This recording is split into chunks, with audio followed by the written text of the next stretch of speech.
할렐루야. 오늘도 예배 자리에 나오신 여러분들을 주님의 이름으로 환영하고 축복합니다. 오늘도 하나님의 귀하신 말씀이 저와 여러분을 또 인도하시는 시간 되기를 원합니다. 오늘은 북한 선교 주일로 예배 드려집니다. 2부와 3부는 실천신대의 정재영 교수님께서 또 귀한 말씀을 전해 주십니다. 이제 며칠 지나면 6.25 74주년이 됩니다. 벌써 남북한이 나누어진 것이 긴 시간이 참 지났지요. 시간이 지나고 보니까 많은 사람들이 통일에 대한 생각들도 변화가 있는 것 같습니다. 예전에는 이런 노래를 불렀어요. 꿈에도 소원은 통일. 그런데 이제는 그 통일을 바라지 않는 세대들도 있는 것 같습니다.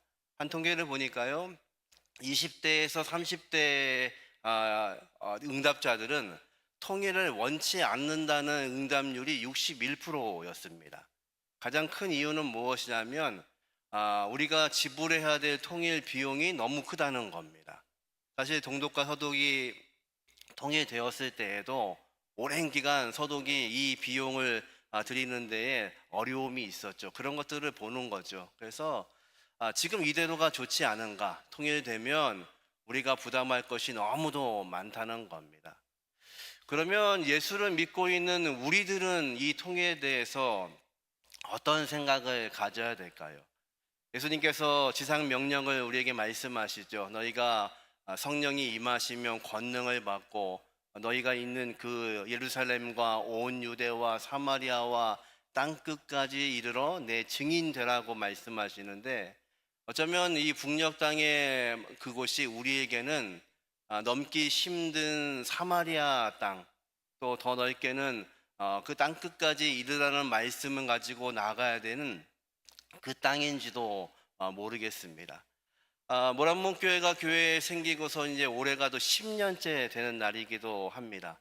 하나님께서 우리에게 주시는 그 마음들을 가지고 과연 우리가 앞으로 이 통일을 바라보고 북녘의 동포들을 위해서 기도해야 되는 이유가 무엇인지 이 아침에는 같이 여호수아의 말씀을 가지고 살펴보기를 원합니다. 오늘 우리에게 주시는 그 말씀을 통해서 북한 땅을 향해서 우리가 기도할 수 있는 그런 시간이 되기를 원합니다. 먼저 여호수아 1장 1절 말씀을 다시 한번 읽어보죠. 여호와의 종 모세가 죽은 후에 여호와께서 모세의 수종자 눈의 아들 여호수아에게 말씀하여 이르시되, 여호수아서의 이야기는 우리가 아는 것처럼 하나님께서 이스라엘 백성을 가나안 땅까지 인도하시는데 40년 동안 광야에서 헤맸습니다. 이제 모세가 그 이스라엘 백성을 이끌고 광야를 지나서 40년 만에 드디어 약속의 땅 가나안까지 왔습니다. 하나님은 모세에게 그 땅에 들어가는 것을 허락하지 않으시죠. 이제 여호수아 1장 1절은 여호수아에게 하나님께서 이 땅의 전쟁을 명령하시는 이야기입니다. 그래서 여호수아의 이 본문 1장은 앞으로의 이 전쟁이 어떤 전쟁인지를 규명하는 그런 장입니다. 이제 하나님께서 명령하신 가나안 땅을 정복하는 이 전쟁이 어떤 전쟁인지를 우리에게 보여주고 계시죠. 여호수아를 하나님이 택하셨습니다. 여러분 기억하시는 것처럼 모세는 마지막 시간까지, 하나님이 부르시는 시간까지 눈이 흐리지 않았고 기력이 쇠하지 않았습니다. 그가 나이가 먹어서 하나님이 여호수아에게 새로운 전쟁을 앞두고 새로운 지도자로 세우신 것이 아닙니다. 지금 하나님의 주권하에 모세가 그 가나안 땅에 들어가는 것을 하나님이 원치 않으셨던 겁니다. 사실은요, 이 광야에 40년을 지나오도록 인도했던 모세가 여전히 힘이 있고 여전히 능력이 있는 사람입니다. 만약 지금부터 싸울 이 전쟁이 이 땅에 있는 여러 전쟁처럼 힘과 능력으로 하는 싸움이라면 하나님은 당연히 모세를 사용하셨을 겁니다. 강력한 지도자, 그리고 여전히 그 나이에도 힘이 딸리지 않고 눈이 흐리지 않았던 모세를 사용할 겁니다. 그런데 하나님은 지금 오늘 본문에 보니까 여호수아를 세우시는데 여호수아는요 이것을 감당할 수 있는 능력이 없습니다. 그래서 끊임없이 여호수아 1장에는 두려워하지 말라고 하시고 염려하지 말라고 하시고 내가 너와 함께 하겠다고 말씀하시면서 이 여호수아에 대해서 하나님께서 격려하는 장면이 등장하고 있습니다. 이 전쟁은요 힘으로 하는 전쟁이 아닙니다. 점령해야 되는 전쟁이 아니라 순종해야 되는 전쟁이기 때문에 하나님은 지금 여호수아를 세우고 계십니다. 어쩌면 통일을 바라보고 있는 이 모든 상황 가운데서 세대마다 또 진영마다 이 통일에 관한 생각이 각각 다르지만 이 전쟁은 힘으로 싸우는 전쟁이 아니라 하나님 앞에 얼마나 순종하고 있는지 하나님의 백성들에게 말씀하시는 그런 전쟁입니다. 저와 여러분의 인생도 마찬가지입니다. 우리가 우리의 힘으로 싸울 때에는 우리의 인생의 전쟁에서 승리할 수가 없습니다. 왜 이렇게 내 인생의 전쟁에서 어려움이 많고 고난이 많고 힘이 든가? 이유는 하나입니다. 내 힘으로 싸우려고 하기 때문에 그렇죠. 근데 이 전쟁은요, 내 힘이 아니라 하나님 앞에서 순종하는 사람을 통해서 하나님이 싸우시는 바로 그 전쟁인 것을 여호수아에게 지금 말씀하고 계시는 겁니다. 우리 2절과 4절 말씀을 이어서 같이 한번 읽어보죠. 내 종 모세가 죽었으니 이제 너는 이 모든 백성과 더불어 일어나 이 요단을 건너 내가 그들 곧 이스라엘 자손에게 주는 그 땅으로 가라. 곧 광야와 이 레바논으로부터 큰 강 유브라데 강까지 해쪽 속의 온 땅과 또 해지는 쪽 대하까지 너희의 영토가 되리라. 아멘. 하나님께서는요 지금 명령하시고 말씀하신 땅의 모든 지경을 그들에게 말씀하시는 겁니다. 그리고 여호수아에게 내가 주는 그 땅으로 들어가라고 말씀하십니다. 이 땅은 어떤 땅이냐면요 하나님께서 그의 조상들에게 약속하신 땅입니다. 아브라함을 부르시면서 말씀하셨던 그 땅, 이제 이스라엘 백성을 통하여서 하나님이 허락하시고자 하시는 그 땅, 그리고 그 땅에 들어가서 하나님께 순종함을 통하여서 그 땅이 하나님의 나라가 되게 하기 위해서 하나님이 준비하신 그 땅이라고 말씀합니다. 히브리서에는 이 본문을 가지고 이렇게 설명합니다. 그 땅은 하나님께서 그 백성들에게 안식을 주시기 위하여 준비하신 땅이라고 말씀합니다. 왜 이스라엘 백성에게 안식이 필요한가요? 이스라엘 백성은요 430년 동안 애굽의 종으로 살았습니다. 여러분, 종으로 살고 있는 자들에게는요 자유가 없습니다. 자유가 없고 쉼이라는 것이 무엇인지를 알지 못합니다. 그래서 하나님께서는요 이 430년 동안 종살이하고 있었던 이스라엘 백성을 위해서 그들이 안식하게 하시기 위해서 가나안이라는 땅을 준비하시고 그들에게 약속하셨습니다. 이제 그 땅에 들어가면 어떤 땅이냐면 안식하는 땅입니다. 안식은 무엇인가요? 하나님 안에 거한다는 것입니다. 하나님과 함께하는 그 땅을 들어가고 있는 거죠. 아담과 하와가요 에덴에 있을 때에 진정한 안식을 누렸습니다. 하나님과 함께하고 있습니다. 하나님이 허락하신 에덴의 모든 것들을 허락받았습니다. 그런데 아담과 하와는요 하나님이 금하신 선악을 알게 하는 나무를 따먹고 범죄함으로 인하여서 그 하나님의 낙원을 잃어버렸습니다. 하나님이요 그 낙원을 봉쇄하시고요 화염검을 든 천사들을 통하여서 그곳을 지키고 계십니다. 그때부터 하나님의 계획은 무엇이냐면요 하나님과의 영원한 이 안식을 잃어버린 인류를 향하여서 다시 하나님의 나라를 이루시는 겁니다. 그 샘플이 바로 이스라엘 백성이었습니다. 430년 종살이했던 그들, 안식이 없었던 그들, 쉼이 없었던 그들을 향하여서 하나님이 가나안이라는 땅을 준비하셨습니다. 그런데 그 땅은 힘으로 들어갈 수 있는 땅이 아닙니다. 하나님의 말씀 앞에 순종하는 사람들에게만 열리는 땅입니다. 그래서 하나님은요, 강력한 지도자 모세가 아니라 두려워하고 떨고 있고 이것을 감당하지 못하는 모세의 종이었던 그 여호수아를 하나님께서 지도자로 삼고 계시는 겁니다. 여호수아는요, 평생 모세의 종으로 살았습니다. 모세를 섬기고 모세에게 하시는 하나님의 말씀이 무엇인가를 듣고 순종하는 사람이었습니다. 이제부터는요, 이 여호수아가 하나님의 종으로 쓰임을 받고 있습니다. 능력이 있어서요? 아닙니다. 힘이 있어서요? 아닙니다. 하나님께서 명령하시기 때문에 지금 순종하고 있는 겁니다. 저와 여러분이 그 하나님의 말씀 앞에 순종할 수 있는 귀한 복이 있기를 주님의 이름으로 축원합니다. 북한 선교 주일, 북한 땅을 향해서 우리는 무엇을 그러면 할 수 있을까? 어떻게 무릎을 꿇어야 할까? 왜 여전히 그 땅을 향해서 기도해야 될까? 여전히 그 땅에는요, 예수를 모르고 있는 많은 우리의 동포들이 있습니다. 아직도 그곳에는요, 신앙을 가지고 있는 분들이 있습니다. 성경도 없고요, 찬송가도 없습니다. 너무 오래되어서 다 해진 성경들.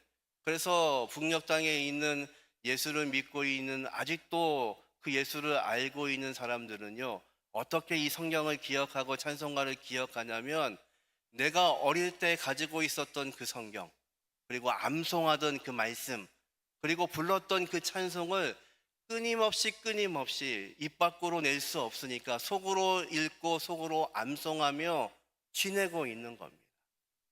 우리 어머니가 불러주셨던 그 찬송을 기억하는 겁니다. 어머니가 불러주셨던 그 말씀을 기억하고 그 말씀을 붙잡고 사는 겁니다.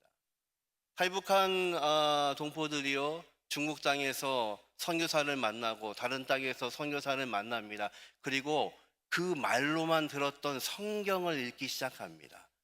우리에게는 너무 귀해서요, 너무 귀해서 이제는 집에만 놓고 다니시는 성경책 있잖아요. 이제 자막도 다 쏴주고, 그래서 이 성경책 안 들고 다녀도 되는 그 성경책이요, 북녘 땅에는 없습니다. 그래서 중국 땅에 와서 그 말로만 듣던 성경책을 읽으면서 그들은요, 눈물 흘리기 시작합니다. 그리고 그 말씀을 가지고 그들은요, 자유의 땅으로 올 수 있음에도 불구하고 다시 그 성경책을 들고 내 고향으로 들어갑니다. 그 땅에 들어가서 이것을 발견되면 총사령입니다. 그런데 여전히 그 성경을 읽고 싶어하는 그들을 향하여 이 복음을 품고 다시 그 땅으로 들어가죠.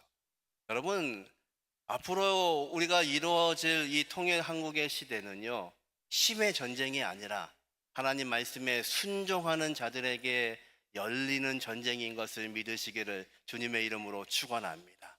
하나님은 여호수아를 부르시면서 그 말씀을 하시는 겁니다. 이 전쟁은 힘으로 하는 점령, 힘으로 누르는 전쟁이 아니고, 세상에 있는 많은 전쟁들, 우리가 보고 있는 전쟁들은요, 누가 더 큰 무기를 가지고 있고 누가 큰 병력을 가지고 있냐는 힘의 싸움입니다. 그런데 세상은 힘의 싸움이지만 복음 안에 있는 저와 여러분은요, 그 힘의 싸움이 아니라 예수의 능력의 싸움이고 그 주님 앞에 누가 순종하느냐의 싸움입니다. 두렵지만 여호수아는 하나님의 명령에 순종하여 이 백성들과 함께 가나안 땅으로 들어갑니다. 이 아침에 저와 여러분이 이 북한 선교를 앞두고, 그리고 북한 선교 주일에 예수의 명령 앞에 순종할 수 있는, 그리고 저와 여러분의 인생의 전쟁에서 순종할 수 있는 저와 여러분이 되게 하시기를 주님의 이름으로 축원합니다. 이제 순종한 그들에게는요, 어떤 능력이 벌어지나요? 하나님은 여호수아를 계속해서 격려하시기 시작합니다. 5절 말씀 같이 한번 읽어보죠. 내 평생에 너를 능히 대적할 자가 없느니라. 내가 모세와 함께 있었던 것 같이 너와 함께 있을 것임이라. 내가 너를 떠나지 아니하며 버리지 아니하리니. 아멘. 하나님이요, 여호수아가 떨고 있고 두려워하고 있는 것은 너무나 잘 아십니다.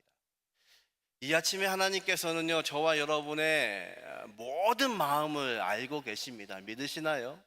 우리가 지금 얼마나 두려워하고 있고 염려하고 있고 이 세상의 전쟁 가운데서 얼마나 힘들어하고 있는지, 옆에 있는 동료에게도 말하지 못하고 옆에 있는 형제에게도 말하지 못하는 것을 우리 하나님은 여전히 우리를 알고 계시죠. 여호수아 얼마나 두려워하고 있는지를 아시기에 하나님께서는 그에게 함께 하시겠다고 말씀하시고, 내가 내 종 모세와 함께 했던 것처럼 너와 함께 하시겠다고 약속하십니다. 이것이 저와 여러분의 능력이지요. 예수님은 지상 명령을 하시면서 땅 끝까지 이르러 내 증인되라고 말씀하십니다. 그런데 그 말씀만 하시지 않으시고요, 내가 세상 끝날까지 너희와 항상 함께 하시겠다고 약속하십니다. 여러분, 이것이 능력입니다.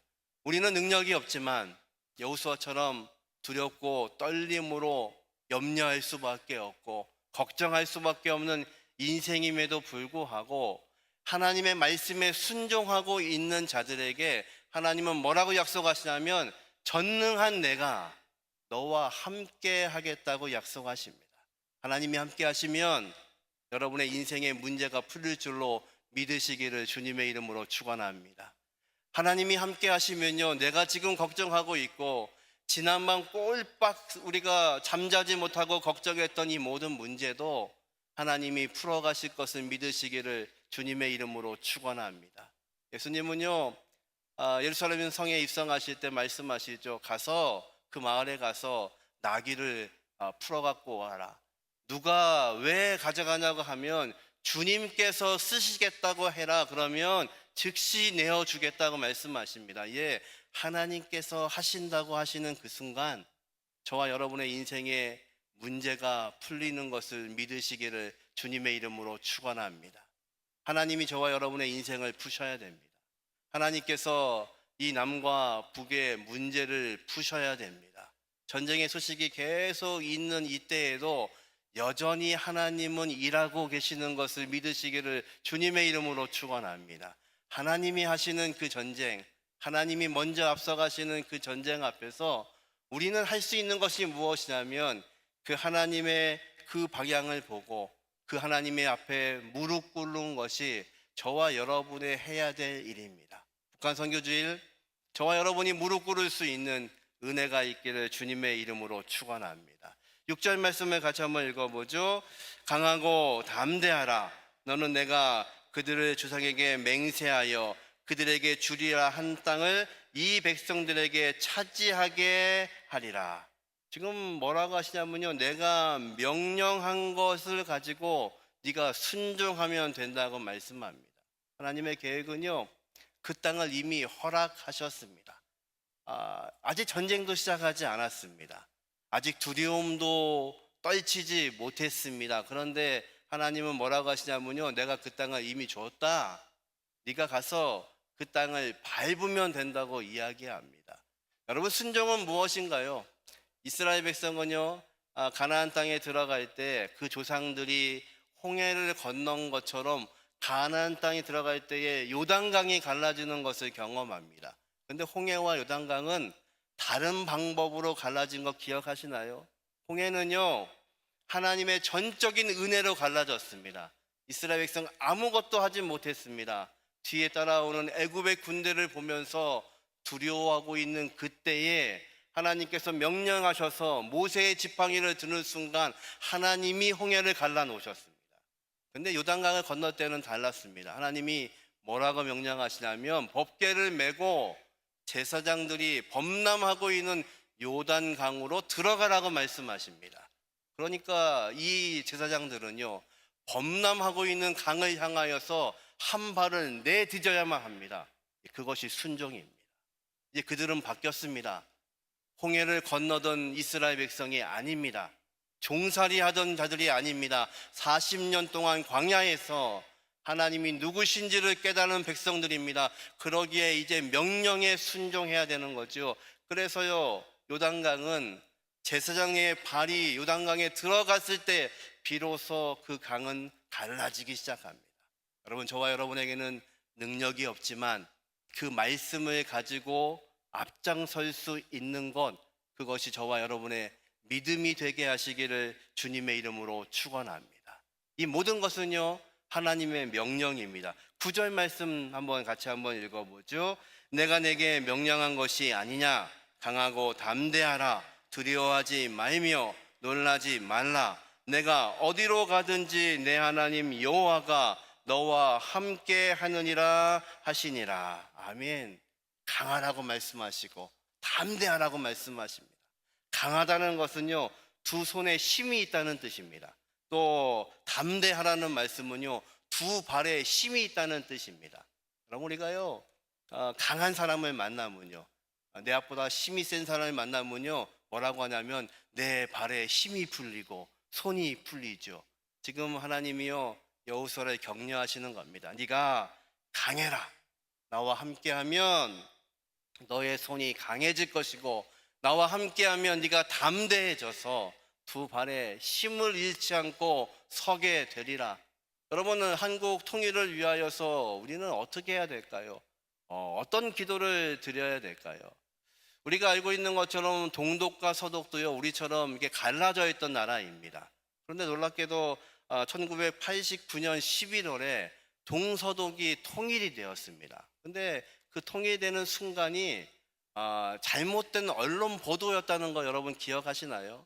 사실은 89년 11월 9일 날 어떤 발표를 했냐면, 동독에 있는 한 정권의 대변인이 그 전날 있었던 서독과 동독의 합의 사항을 하나 발표했습니다. 어떤 거냐면요, 앞으로 여행을 자유화시키겠다는 겁니다.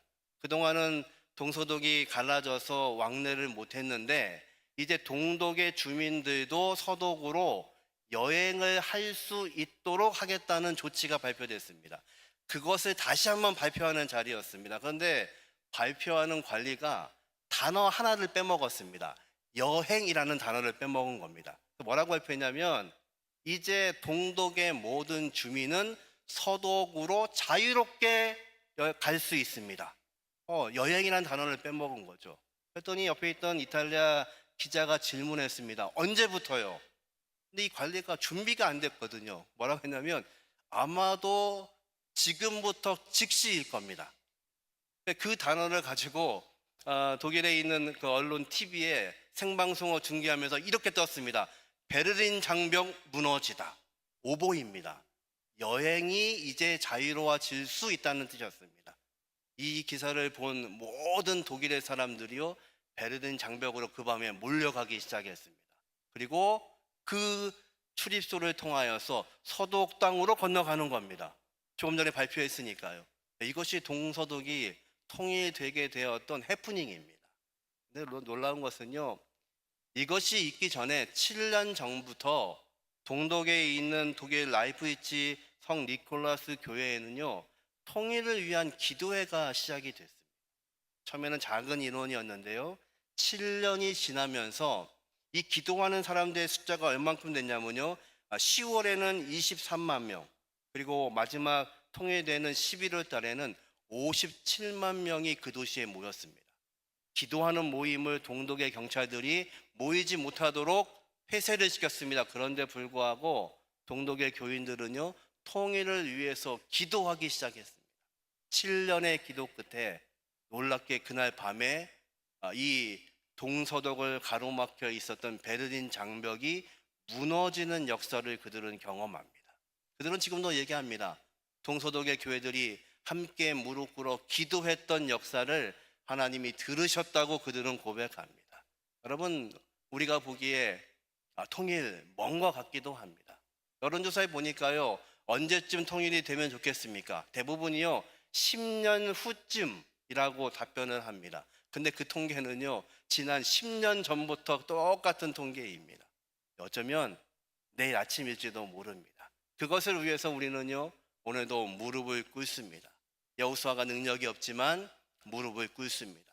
하나님 말씀하십니다. 강하고 담대해라. 네가 하는 것이 아니라 나 여호와가 이 전쟁에 임하시겠다고 말씀하십니다. 여호수아의 이 전쟁은 점령하는 전쟁이 아니라 누가 순종하냐의 싸움입니다. 저와 여러분이 오늘도 무릎 꿇어 순종할 때 하나님께서 허락하시는 통일의 그 시간, 그리고 남과 북이 하나 되게 하시는 시간, 그리고 북녘 땅에 예수의 복음이 전해지는 그 놀라운 일들이 일어나는 것을 믿으시고 이 아침에도 함께 기도할 수 있는 은혜가 저와 여러분의 은혜가 되게 하시기를 주님의 이름으로 축원합니다. 하나님은 모세를 사용하실 때에 모세의 지팡이를 사용하셨죠. 그러면 여호수아에게도 뭔가 하나 무기를 주셔야 되지 않겠습니까? 이 하나님이요, 여호수아에게는 이런 무기를 주십니다. 7절과 8절 말씀 같이 한번 읽어보죠. 오직 강하고 극히 담대하여 나의 종 모세가 내게 명령한 그 율법을 다 지켜 행하고 오르나 좌로나 치우치지 말라. 그리하면 어디로 가든지 형통하리니 이 율법책을 내 입에서 떠나지 말게 하며 주야로 그것을 묵상하여 그 안에 기록된 대로 다 지켜 행하라. 그리하면 내 길이 평탄하게 될 것이며 내가 형통하리라. 아멘. 무기 찾으셨나요? 모세한테는 지팡이를 주셨는데 여호수아에게 뭐라고 하시냐면요, 하나님의 귀하신 말씀을 주야로 묵상하라고 말씀하십니다. 그러면 그 말씀이 너를 형통케 하겠다고 말씀합니다. 주야로 하나님의 말씀을 묵상하다. 이 히브리 단어 하가, 이 단어는요 어떤 뜻이냐면요, 굶주려 있는 짐승이 먹이를 찾으면서 으르렁거리는 소리를 하가라고 합니다. 하가 하가 하가. 짐승이요 먹이를 찾아서, 지금 굶주린 짐승이 먹이를 찾고 있는 그 말씀이 바로 묵상입니다. 그러니까 묵상은요 태평스럽게 눈 감고 감상하고 있는 시간이 아니라, 하나님의 말씀을 묵상한다는 것은요 마치 굶주린 짐승처럼 하나님의 귀하신 말씀 앞에서 깨어있는 자세를 이야기합니다. 네가 그렇게 하면, 하나님의 귀하신 말씀을 바라보고 네가 깨어있으면, 오늘도 갈급한 심정으로 하나님의 말씀 앞에 서 있으면 네가 형통케 되리라. 형통하다는 것은요 뭐가 형통인가요? 복권되는 게 형통인가요? 보너스가 잘 들어오는 게 형통인가요? 예, 형통은 다른 게 아니라 하나님이 우리를 주관하시는 겁니다. 하나님께서 우리를 장중에 드시고 사용하시는 겁니다. 내가 어떤 도구가 돼 있는지 알지 못하지만 하나님이 우리를 사용해 가시는 거죠. 모란봉교회가 10년이 되었습니다. 놀라운 것은요 처음 시작이요 북한 분 한 분이 교회에 오시면서 시작이 됐습니다. 그래서 우리가 살고 있는 이 시대에도, 이 대전 안에도 북에서 오신 분이 계시구나. 그것이 모란봉교회의 시작이었습니다. 그렇게 시작된 교회가요 이곳에 오신 분들을 섬기고 함께하고, 지금 약 한 3만 3천 명 정도 이탈 주민들이 이 땅에 계십니다. 여러분, 왜 이분들이 우리에게 지금 함께하고 있을까요? 여러분, 우리가 통일되었을 때 정말 북한을 섬길 수 있으려면요 이 땅에 먼저 와 있는 이분들과 함께하지 못하면 결코 통일이 되어도 그 땅을 섬길 수가 없습니다. 통일이 되면 각자의 생각이 다를 겁니다. 그곳에 있는 자원에 관심 갖는 사람들도 있을 것이고, 영토가 넓어지는 것에 관심이 있을 것도 있을 것이고, 그러나 예수를 믿고 있는 저와 여러분의 관심은 하나이죠. 그 땅에 있는 여러 죽어가는 생명들에게도 예수의 소망이 전해져야 되는 거 아니겠습니까? 근데 그 일을 누가 할 수 있을까요? 여호수아는요 이 전쟁을 앞두고 내가 과연 이 전쟁을 감당할 수 있을까 두려워합니다. 예, 우리도 마찬가지입니다. 통일되었을 때에 북녘 땅에 그 많은 동포들에게 예수의 복음을 어떻게 전할까? 여러분, 어쩌면 통일되면요 각 교단별로, 아니요 교단을 초월해서 이단들까지도요 북녘 땅을 향하여서 물밀듯 올라갈 겁니다. 그리고 여러 곳에 그들의 힘을 가지고 교회들을 개척할 겁니다. 수백 개, 수천 개의 교회가 개척될 겁니다. 그러면 그 북녘에 있는 그분들이 그 교회를 통해 예수를 알게 될까요? 저는 아니라고 믿습니다. 절대로 그분들은 그렇게 예수를 믿을 수가 없습니다. 그분들이 믿을 수 있는 방법은 뭐냐면요, 이 땅에 먼저 와서 예수를 믿었던 그분들, 이 땅에 와서 예수의 사랑을 경험했던 분들, 나만의 사람들과 함께 살면서 그 사랑을 받았던 그들, 그래서 그들이 변해서 예수를 믿었던 그들이 내 고향에서 그들의 말로, 그들의 환경으로, 그들의 언어로 예수가 전해지지 않으면요, 북녘에 있는 동포들은요, 절대로 그 예수를 믿지 않을 겁니다. 어쩌면 우리가 6.25가 끝나고 어려워진 땅에 교회가 세워지고 선교사들을 통하여서 구제를 받으면서 교회에 갔던 것처럼 어쩌면 교회에 사람들이 몰릴지는 모릅니다. 그런데 정말 예수의 그 생명은요, 이 땅에 먼저 오신 그들이 예수를 알고 그들이 예수를 전하지 않으면 그 땅에 예수의 생명이 흐른다는 거 참으로 어렵고 힘든 이야기인지도 모릅니다. 오늘 모세 여호수아에게 하나님은 이렇게 말씀하시네요. 15절 말씀 같이 한번 읽어볼까요? 여호와께서 그 종 모세에게 명령하신 것을 모세는 여호수아에게 명령하였고 여호수아는 그대로 행하여 여호와께서 모세에게 명하신 모든 것을 하나도 행하지 아니한 것이 없었더라. 지금 여호수아 11장에는요, 정복전쟁이 한참 진행 중인데 여호수아가 이 말씀을 떠올립니다. 어떤 말씀이냐면요, 하나님께서 모세에게 말씀하셨고 그때에도 그 모세는 나에게 명령하시면 내가 이것을 다 순종했다. 이게 어떤 뜻이냐면 이런 뜻입니다. 모세도 모세의 힘으로 한 게 아니구나. 그것을 여호수아가 깨닫고 있는 겁니다. 하나님, 이 정복 전쟁을 통해서 너무 힘이 들고 어렵습니다. 그 순간 여호수아가 깨달은 게 뭐냐면요, 모세도 하나님이 말씀하신 것 그대로 순종했구나. 그러면 나도 똑같구나. 내가 힘이 없고 능력이 없어도, 우리가 능력이 없어도 하나님 명령하신 대로 그대로 살면 하나님께서 이루시는구나. 그것을 깨닫는 겁니다. 여러분, 이 땅에 와 있는 우리 탈북한 동포들 3만 3천 명의 그들에게 이 예수의 사랑을 전하는 겁니다. 우리도 그 땅에 가서 똑같이 그 사랑을 전하면 되겠구나. 그래서 그 마음으로 교회가 생겨지면 우리 동포, 우리 민족, 우리 가족들을 구원할 수 있겠구나. 이것이 북한을 향한 우리의 기도가 되어야 합니다. 우리 모란봉교회 처음 이름 짓는데요, 윗동네 분들이 이름을 지었어요. 모란봉교회. 생소하더라고요. 그런데 모란봉 그러면 북한 분들은요 다 아시는 곳이에요. 우리의 TV에서 보면 김일성 동상이 세워져 있는 그 언덕이 모란봉 언덕입니다. 여러분 그거 아세요? 그 자리가요, 북한의 평양의 부흥을 이끌었던 장대현 교회가 있던 자리입니다. 그 자리에 지금 김일성 동상이 있습니다. 그러니까 그 자리는요, 김일성의 아버지 어머니가 섬겼던 교회입니다. 김반석 권사, 김일성의 어머니의 이름입니다. 원래 이름은 다르지만 반석이라고 세례받고 이름을 바꿨습니다. 그 신앙이 있던 자리에 그들은 교회를 헐고 김일성과 김정일의 동상을 세워놓고 하나님을 섬기듯 섬기고 있습니다.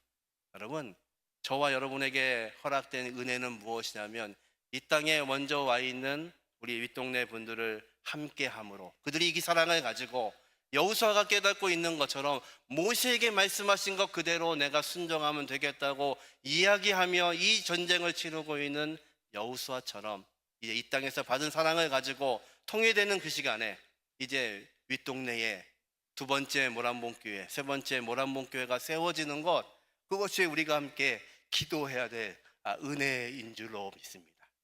우리 모란봉 신도들은 그런 얘기를 해요. 통일되면 우리는 이제 숟가락만 들고 북한 여행할 겁니다. 그래서 모란봉 교회라고 써 있는 교회는 우리가 들어가면 다 우리 식구들일 거니까 여러분이 접대하셔야 됩니다. 약속하셨어요. 언제든지 대웅교회인들은 오면요, 숟가락만 들고 오면 북한에 있는 그 저녁 어디를 여행해도 우리 함께 형제이고 함께 사랑했던 함께 했던 가족이라는 것을 함께 하겠다고요.